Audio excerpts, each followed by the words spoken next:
Vamos abrir as nossas Bíblias no segunda carta de Paulo aos Coríntios. Iremos ler capítulo 5, do versículo 1 ao versículo 2. Iremos ler 2 versículos.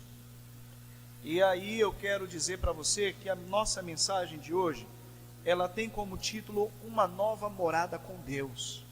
Será que nós estamos ansiando por essa nova morada com Deus? Será que nós estamos esperando com expectativa essa nova morada com Deus? Vamos ver o que é que nos diz a palavra do Senhor. 2 Coríntios capítulo 5, verso 1 e o verso 2. Sabemos que a nossa casa terrestre, deste tabernáculo, se desfizer, temos parte de Deus, uma edificação não feita por mãos de homens, mas feitas por mãos eternas nos céus. E por isso, neste tabernáculo, gememos, aspiramos por sermos revestidos da nossa habitação celestial. Amém? Sabemos que a nossa casa terrestre, neste tabernáculo, se desfizer. Sabemos que se esta casa se desfizer, nós temos da parte de Deus um edifício, uma casa não feita por mãos humanas, mas por mãos eternas nos céus. E por isso, este tabernáculo, gememos e aspiramos por sermos revestidos da nossa habitação celestial. Nós esperamos em Deus que essa habitação celestial ela possa chegar em nossas vidas e que nós possamos o quanto antes vivermos essa realidade apresentada por Deus e apresentada especificamente pelo apóstolo Paulo aqui na segunda carta aos Coríntios, capítulo 5, verso 1 e 2. Vamos orar? Deus, nós te louvamos, Senhor. Nós bendizemos o teu nome e agradecemos, Senhor, pela oportunidade concedida, Pai, de orarmos ao Senhor, de cantarmos juntamente com a igreja os nossos cânticos congregacionais, de dedicarmos, ó Deus, os nossos bens e as nossas vidas no teu altar, mediante aos dízimos, mediante as ofertas. Nós te agradecemos, Senhor, por essa oportunidade. Agradecemos também, Deus, pelo momento o qual o Senhor separou para nós, para estarmos aqui em comunhão uns com os outros, aonde temos, ó Deus, a oportunidade de olhar os nossos irmãos, de apertar, Senhor, as suas mãos e dizer o quanto Ele é importante para mim, o quanto nós somos importantes uns para os outros. E isso reflete, Deus, o amor de Deus, diz a Tua palavra, Senhor. Deus, nós agradecemos ao Senhor também por esse momento que o Senhor Deus separa para nós, aonde iremos, ó Deus, meditar na Tua palavra. Que o Senhor nos ilumine, que o Senhor nos guarde, que o Senhor nos oriente para a glória do Teu nome, Pai. Amém, Senhor. Amém. Amados irmãos, a palavra de Deus, ela nos diz que nós vivemos neste mundo, mas nós não pertencemos a este mundo. Nós somos forasteiros em terras estranhas. Mas nós precisamos estar atentos ao que acontece aqui no mundo, para que nós não possamos perder de vista as promessas maravilhosas as quais Deus Ele fez em nossas vidas. As promessas que Deus fez em relação ao nosso futuro. E quando eu falo promessas de Deus em relação às nossas vidas, quando eu falo promessa de Deus em relação ao nosso futuro, eu não falo sobre promessas temporais, eu não falo sobre promessas terrenas, eu não falo sobre promessas efêmeras que passarão de uma forma muito rápida e que muitas vezes nem mesmo percebemos que elas já passaram, mas eu falo sobre uma promessa eterna, que é a promessa da habitação celestial com o Senhor nos ares. Então esqueça, nesse momento, em relação às promessas que talvez em algum momento você ouviu sobre materialismo, promessas que em algum momento você ouviu sobre prosperidade. Esqueça as provas que você tem vivido com Deus, esqueça as tentações que você tem sofrido e que com muito penar você tem vencido as dificuldades, mas tenha em mente a promessa de Deus que um dia o seu Filho amado Jesus, Ele há de voltar, de que seu Filho amado Jesus, Ele há de retornar. A própria Escritura nos diz como um relâmpago que sai do Oriente e se mostra no Ocidente, num abrir e fechar de olhos. Nós teremos a oportunidade de vivermos essa realidade, nós teremos a oportunidade de nos encontrarmos com o Senhor. Essa é a promessa que fixa em nossos corações. Essa é a promessa que durante toda a história do cristianismo, ela vem pungente no coração daquele que crê em Deus. Romanos, capítulo 8, verso 18, Paulo nos diz: porque para mim, eu tenho por certo, que os sofrimentos deste tempo presente, eles não são para se comparar com a glória que em nós há de ser revelada. Paulo está dizendo aqui, olha, eu posso ter recebido todos os tipos de promessas, eu posso estar passando por todos os tipos de dificuldades, eu posso estar passando por todos os tipos de lutas, de perseguição, de enfermidades, de doenças, mas nada disso pode ser comparado com as maravilhas as quais Deus ele tem preparado para mim. Para mim, as aflições deste tempo presente, elas não são para se comparar com a glória em que nós há de ser revelada, não são para se comparar com a glória que naquele grande dia, onde estivermos juntos com o Senhor, estaremos vivendo, irmãos.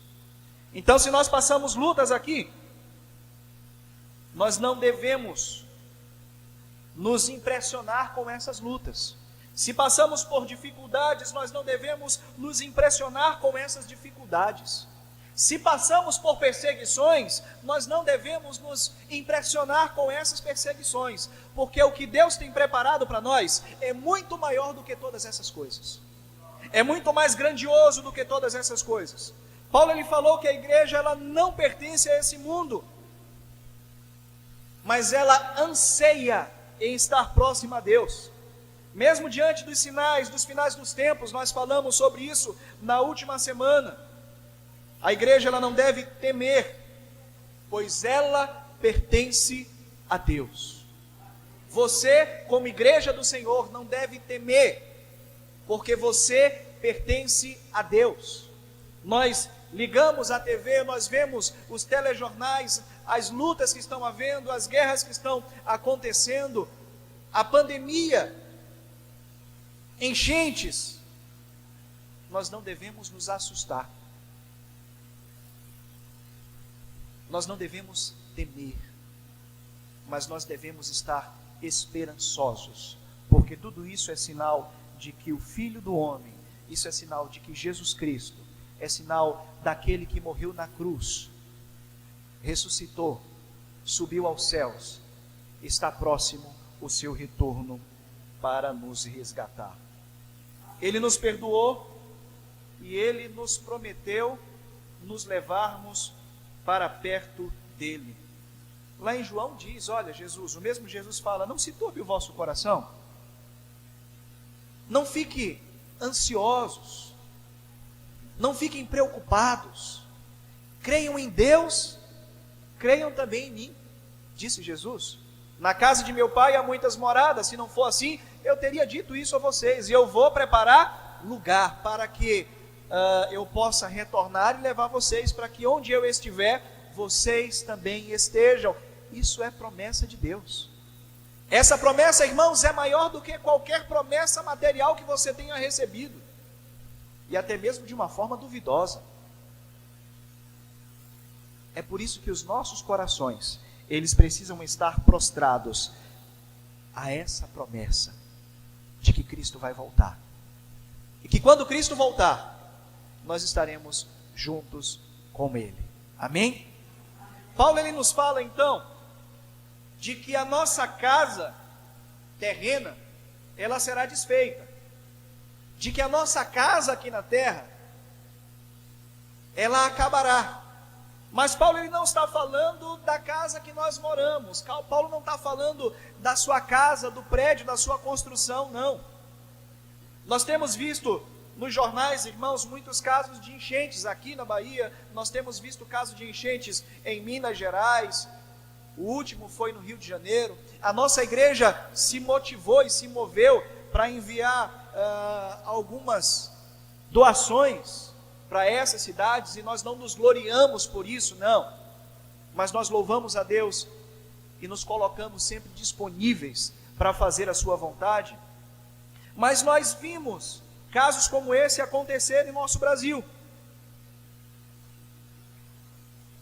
Pessoas que estavam acostumadas com as suas vidas, pessoas que estavam acostumadas com as suas casas, com sua história, com seus amigos, com seus vizinhos.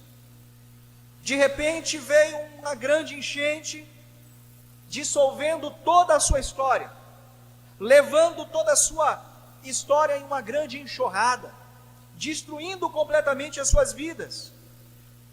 Pessoas ficaram desesperadas, pessoas que perderam as suas casas, que perderam seus lares. Muitas pessoas perderam as suas esperanças. Pessoas que ficaram à mercê do governo. E muitos deles não foram assistidos. Paulo ele chama a nossa casa, o nosso tabernáculo, ele faz uma comparação com o mundo em que nós vivemos. E ele então chama a nossa atenção de que esse mundo, ele já começou a ser desfeito. Esse mundo, ele já começou a ser dissolvido. Na quinta-feira nós citamos, né? E o mistério da injustiça opera. Todos os acontecimentos, todos os sinais têm apontado para o dia em que encontraremos com o Senhor. Muitos ficarão sem suas moradas, muitos ficarão sem esperança, muitos ficarão sem casas para morar, muitos ficarão sem Deus. E quando eu cito isso aqui, eu falo sobre uma outra promessa, a qual Jesus, ele nos ensinou, de que ele voltaria para nos levar, para onde ele estiver, nós também estejamos. Paulo vai chamar isso de arrebatamento da igreja. Tem tanto tempo que a gente não ouve isso nas igrejas, né? Falar sobre arrebatamento. Não, pastor, isso é coisa do passado. Não é coisa do passado, não, irmãos, isso é coisa do futuro. Isso é coisa que não pode sair das nossas mentes, isso é coisa que não pode sair dos nossos corações. Porque todas as vezes que nós esquecemos disso, o estar aqui, o estar em comunhão, o estar com os irmãos, o fazer os nossos cultos não faz mais sentido. Quando eu perco a esperança, quando eu sou entorpecido por teologias vãs, que muitas vezes não acredita mais nessas questões, não faz mais sentido eu vir aos domingos aqui para adorar a Deus com os nossos irmãos. Não faz mais sentido eu me alimentar dessa palavra, não faz mais sentido eu evangelizar, eu falar dessa palavra, porque eu não creio mais. É por isso que nós precisamos ouvir essa palavra, é por isso que nós precisamos nos encher dessa palavra, para que esse sentimento, ele não seja real em nosso meio, mas que nós possamos diariamente orar ao Senhor e esperar pelo seu retorno. 2 Pedro, capítulo 3, segunda carta de Pedro, capítulo 3, verso 10, diz assim: ele virá, entretanto, como um ladrão. O dia do Senhor, o qual os céus passarão com respeitoso estrondo, e os elementos se desfarão abrasados. Também a terra e as obras que nela existem serão todos atingidos. Olha só, como nós não podemos nos apegar, irmãos, a esses ensinamentos do Senhor. Paulo então falou que há uma casa pronta para nós. Primeiro, Paulo diz no texto que nós lemos, que a casa que nós moramos, que a nossa habitação, ela será destruída. Paulo está falando do mundo. Paulo está dizendo a respeito da nossa realidade, do nosso cotidiano, de que tudo isso que nós conhecemos entrará em uma grande conturbação, entrará em uma grande tribulação. A realidade que nós conhecemos não será mais a mesma. Mas nós, como povo de Deus, não devemos nos assustar com essas coisas. Porque Paulo também falou que além dessa destruição das nossas casas terrenas, e ele fala do mundo, ele também diz que há uma casa para nós, há um abrigo, o qual Deus tem preparado para nós. É fácil falar, irmãos, de Jesus, é fácil falar do sacrifício de Jesus, é fácil falar da cruz de Cristo, como nós temos feito durante alguns dias, durante algumas semanas, porque tudo isso já aconteceu. Mas quando nós nos pretendemos falar a respeito das coisas que ainda não aconteceram, pois existem inúmeras interpretações,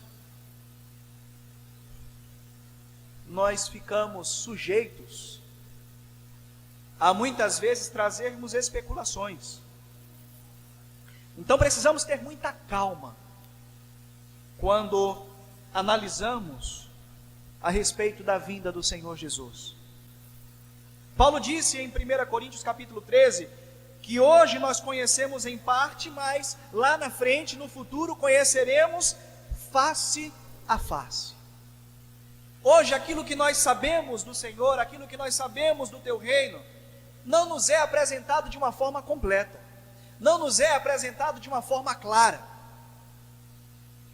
Paulo diz que como espelhos nós o vemos, e se aí nós pararmos para refletir como eram os espelhos na época de Paulo, não era da mesma forma dos nossos espelhos hoje em dia.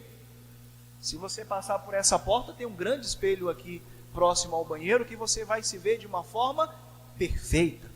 Mas os espelhos na época de Paulo não eram como os nossos espelhos. Eram opacos e muitas vezes não conseguia ver de uma forma muito clara. Então ele utiliza essa figura para falar sobre esse processo de conhecimento daquilo que é futuro. Hoje nós conhecemos em parte, mas o conheceremos face a face. Todas as características naturais, toda a degradação, todo o sofrimento humano que a Bíblia cita como sinais, eles deixam muitos cristãos em pânico. Mas nós não podemos nos assustar com essas coisas. Semana passada eu citei uma expressão de que tudo isso é o princípio da melhor parte. Nós, como cristãos, precisamos ver isso como princípio da melhor parte. Porque tudo isso, irmãos, são sinais, tudo isso são caminhos que têm nos direcionado à presença de Deus.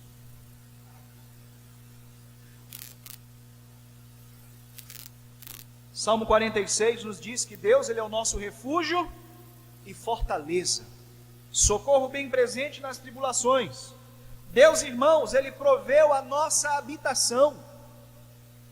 João capítulo 14, verso 1 a 3, nós citamos aqui, Jesus diz, olha, não se turbe o vosso coração, creia em Deus, creia também em Jesus. Na casa de Deus há muitas moradas, como não crermos em promessas como essas, saídas dos próprios lábios do Senhor Jesus? Para a igreja, esses sinais, eles apontam para o nosso encontro com Cristo. Vamos voltar para Romanos. Romanos, capítulo 8. Olha só o que é que nos diz Paulo, lá no versículo 22. Porque sabemos que toda criação, num só tempo, ela suporta a angústia até agora. Verso 23, e não somente ela, mas também nós, que temos as primícias do Espírito, igualmente gememos em nosso íntimo, aguardando a adoção dos filhos, a redenção do nosso corpo. Verso 24, porque na esperança que fomos salvos, ora, a esperança que se vê não é esperança, pois que alguém vê, como espera? Mas se esperarmos o que não vemos, com paciência o aguardamos. Nós somos pacientes, e essa paciência, ela nos dará um grande prêmio no final, que é estarmos com o Senhor Jesus, que é vivermos a nossa eternidade em sua presença. Paulo não somente falou que temos uma casa preparada quando a nossa casa terrena aqui se findar, mas Paulo também falou que a igreja primitiva, que os irmãos lá da época de Jesus, que viram Jesus, que os irmãos que foram pastoreados por Paulo, que foram evangelizados por Paulo, eles foram ensinados, e esse ensino fazia com que eles ansiassem em conhecer essa nova casa,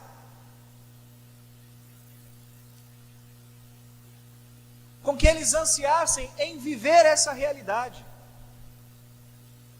ao ponto da igreja primitiva sempre clamar: Hosana, Maranata, ora vem Senhor Jesus. Será que nós temos orado dessa forma, pedindo pela vinda do Senhor Jesus? Eu me lembro que há uma peça teatral, eu não vou contar essa peça, que depois eu vou sentar com a irmã, eu prometi desde o ano passado, mas esse ano sai, eu vou sentar com a irmã Elisângela para a gente preparar essa peça aqui para a igreja, uma peça de missões. Mas se nós trazermos para essa visão escatológica, ela acaba se encaixando muito bem. Será que nós de fato ansiamos a nos encontrar com o Senhor Jesus?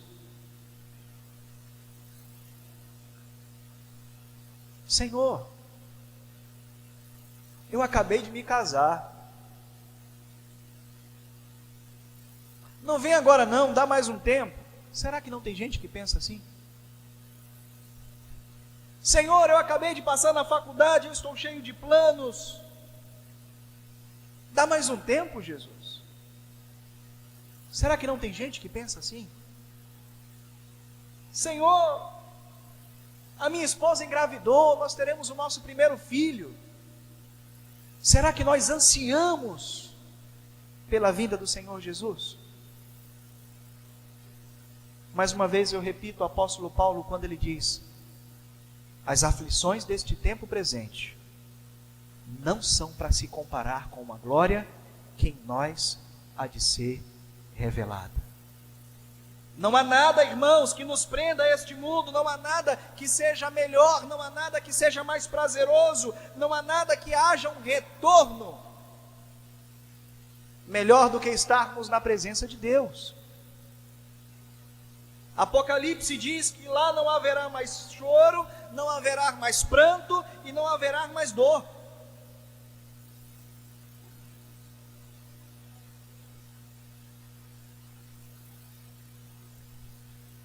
Hoje em dia, a igreja tem se preocupado tanto com questões desse mundo, se preocupado tanto em agradar pessoas. A igreja tem mudado o seu discurso.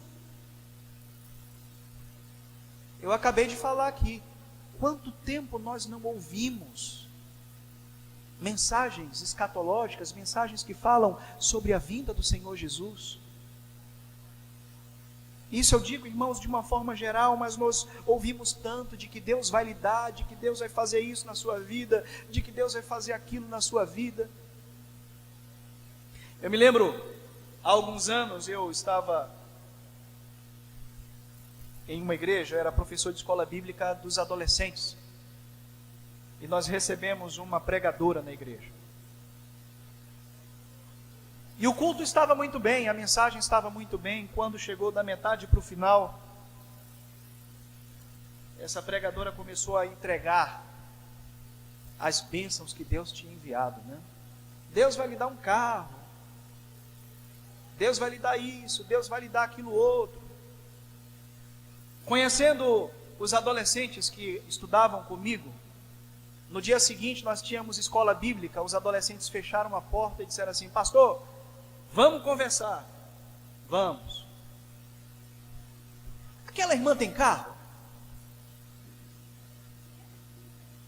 Que eu saiba, não. Como é que ela estava dizendo que Deus ia dar para as pessoas? Eu vi, pastor, que aquela irmã usava óculos. E ela estava prometendo cura.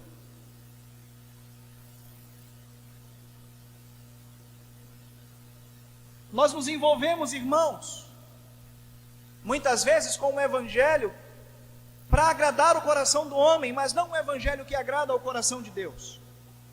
Não o verdadeiro evangelho. Temos mudado o nosso discurso, tirando Cristo do centro das nossas palavras, tirando Cristo do centro do nosso culto, e eu louvo a Deus que não é uma realidade aqui na IBCJ. E muitos têm colocado o próprio homem. E aí vem a ideia de: eu vou assistir o culto. E aí vem a ideia de: eu vou receber de Deus algo. Não. O culto não é lugar de você receber nada. O culto é lugar de você doar. De doar a sua vida no altar, de doar a sua vida aos pés de Cristo.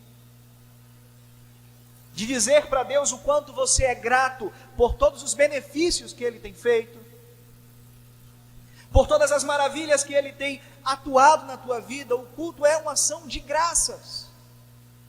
É a busca de nós como criatura em relação a Deus, que é o nosso Criador.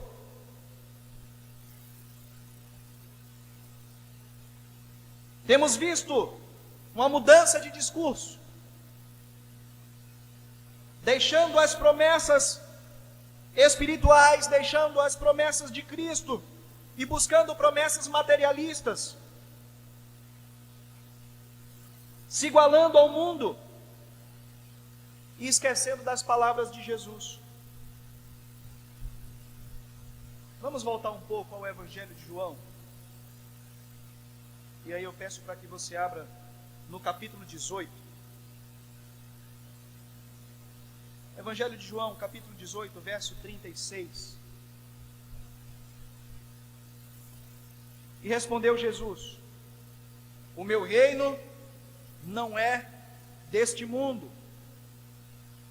Se o meu reino fosse deste mundo, os meus ministros se empenhariam por mim, para que eu não fosse entregue aos judeus. Mas agora o meu reino não é daqui. Palavras de Jesus. Nós não podemos permitir com que a materialidade, nós não podemos permitir com que o mundanismo, eles venham invadir os nossos corações, não, esquecendo assim das promessas divinas, não. As promessas de Deus precisam ser pungentes em nossos corações, irmãos. Pois mais uma vez eu digo, se eu permito com que isso aconteça, não faz sentido estarmos aqui. A igreja ela tem se alimentado muitas vezes, e aí, irmãos, eu digo de uma forma geral, e eu louvo a Deus que isso não é uma realidade aqui, mas a igreja ela tem se alimentado com os manjares rejeitados por Daniel. Lembra da história de Daniel? Quando os judeus são levados cativos para a Babilônia, e ali aqueles jovens servos de Deus são levados à presença do rei, e é oferecido a ele os manjares do rei, e eles rejeitam esses manjares para que eles não fossem contaminados.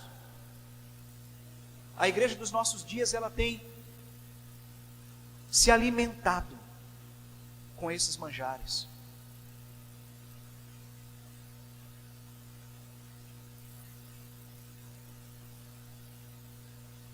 Se esquecido das promessas de Deus. Nós precisamos ficar atentos, irmãos. Precisamos, assim como Paulo, estarmos atentos. Despertemos, pois, a essa salvação, pois ela está mais próxima de nós agora do que quando aceitamos a fé, disse Paulo. Despertemos, pois a nossa salvação está mais próxima de nós agora do que quando aceitamos a fé. Nós precisamos estar atentos a todas essas coisas, nos purificando daquilo que é impuro. Aquele que é puro, purifique-se mais ainda. Aquele que é sujo, suje-se mais ainda.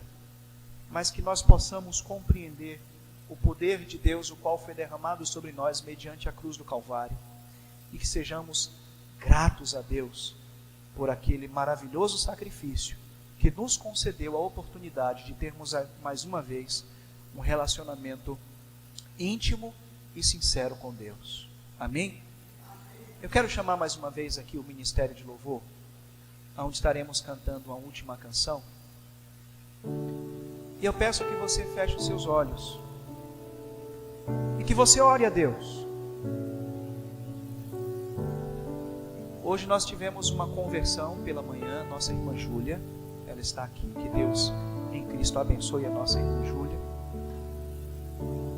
Isso é prova, irmãos, de que Deus ele tem habitado em nosso meio. Mas nós não podemos simplesmente nos conformarmos com isso.